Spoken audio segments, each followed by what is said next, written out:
Speaker, I'd like to make a small contribution to this debate.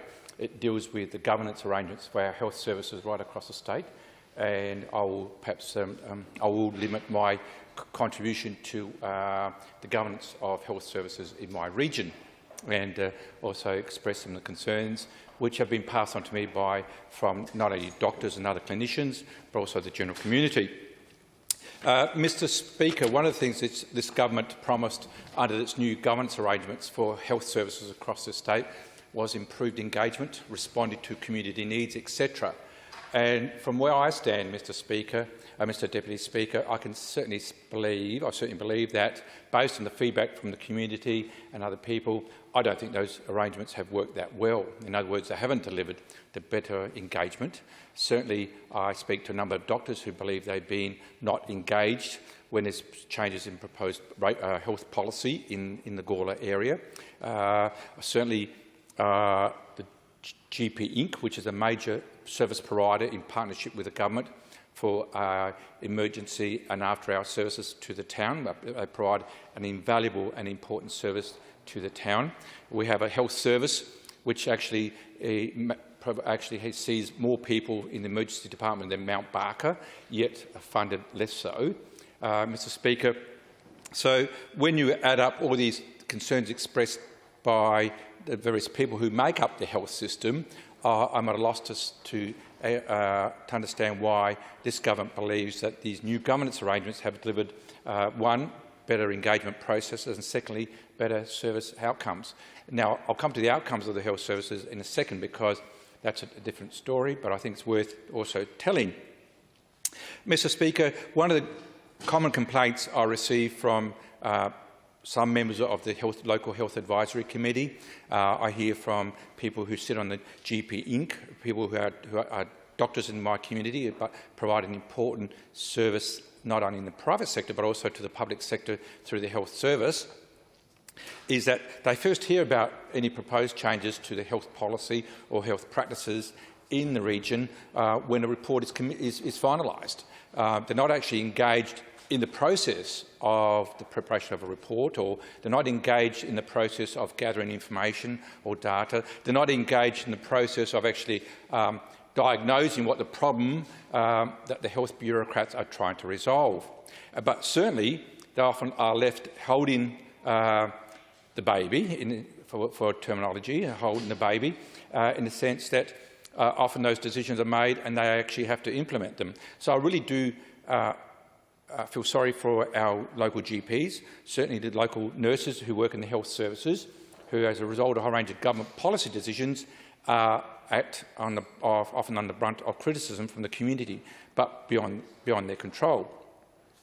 So, Mr Deputy Speaker, one of the areas which I've raised previously in this chamber, but I think it's worth mentioning again because I've received more complaints, is essentially about about the food service in our local health service. There was a celebrated case, and I say celebrated because it was an appalling dereliction of duty to patient care in the Gawler Health Service, and that's been covered by the media, but also, in fact, I have received a letter from the Minister apologising for that incident, because even that's how bad it was. The Minister was forced to apologise for that incident. But I've heard other cases on a regular basis from people who have been admitted to the hospital for a whole range of reasons, that if they have allergies, they're given the wrong foods, for example. If they ask for the right foods, they don't have it. There's a whole range of things which are going wrong.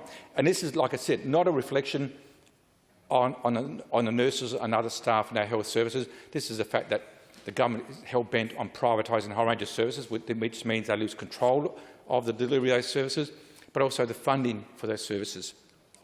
As the Shadow Minister had made quite clear in his debate, and also debate today and yesterday, this government's very good at saying we've got more money here, but actually what they're doing is taking it just from somewhere else in the health budget, and in fact the health budget overall is suffering.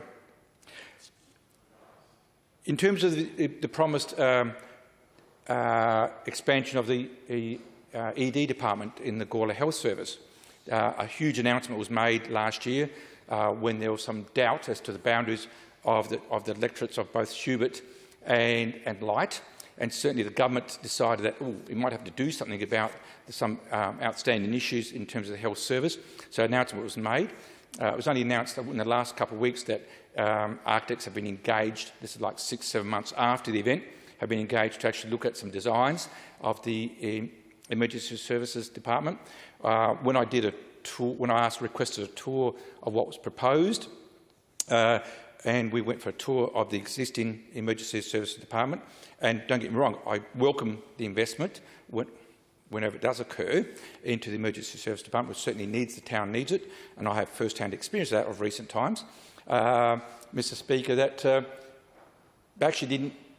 the health bureaucrats had no idea what was being proposed.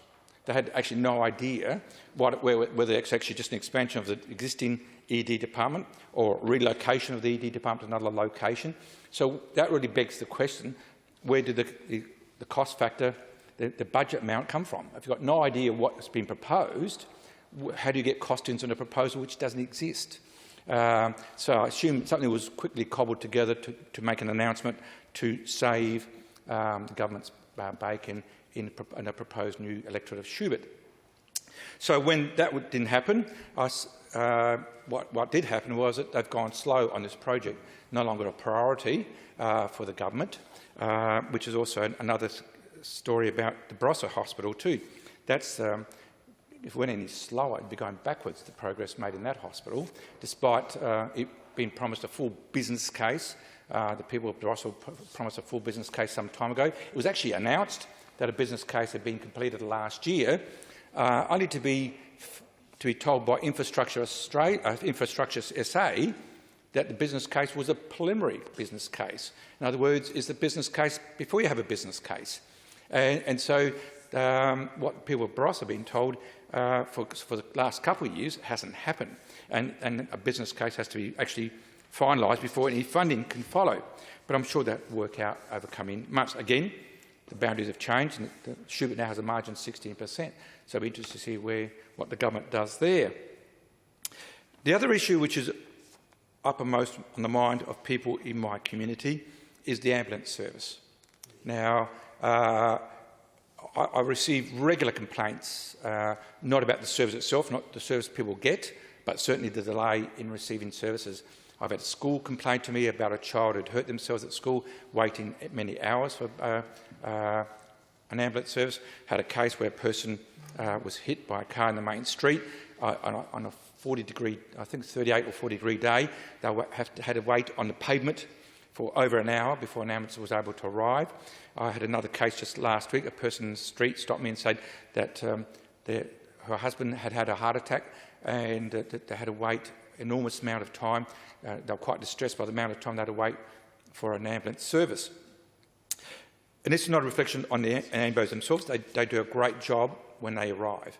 And they can only arrive when they have time to arrive and they have the ability to arrive.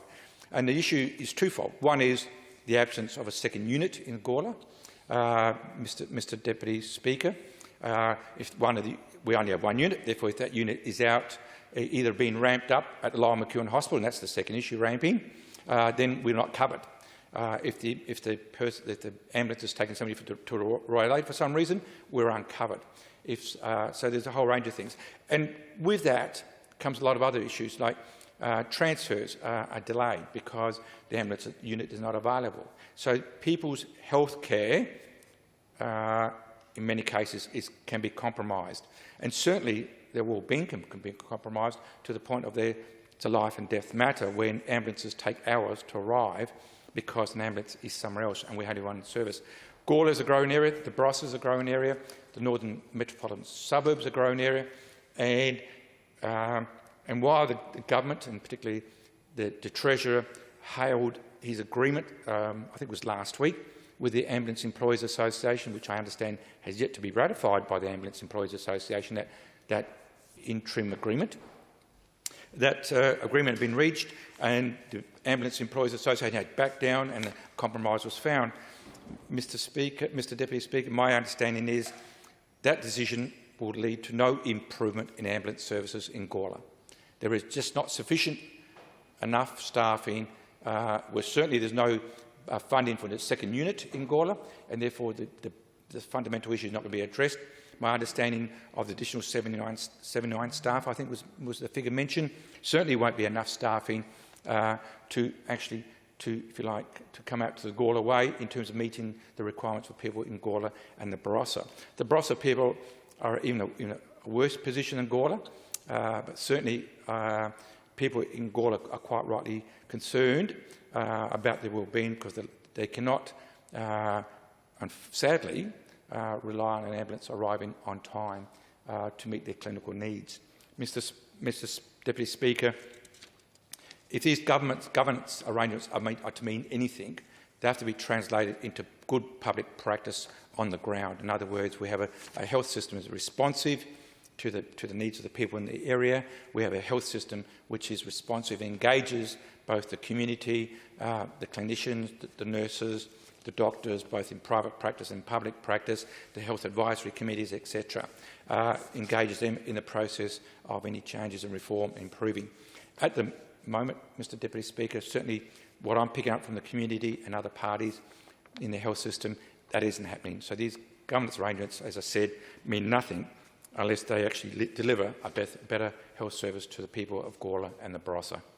With those comments, Mr. Speaker, that's the contribution I wish to make.